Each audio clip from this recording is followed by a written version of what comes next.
In a kayak, you don't have the luxury of a trolling motor to sort of keep you in position. You can use an anchor, but this is 20 feet of water. I'm not really set up for anchoring in 20 feet of water. So I prefer not to anchor. I would rather paddle against the wind and drift back. This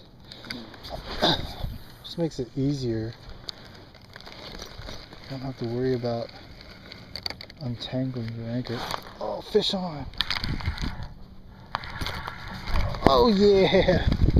Fish on! Fish on! Oh, come on! Fish on!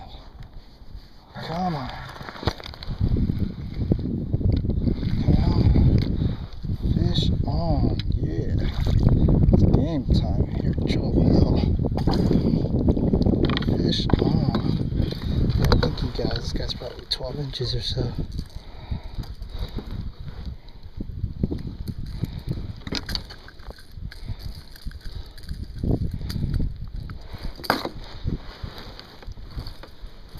Keep the hooks out of your kayak. You don't want to hook yourself.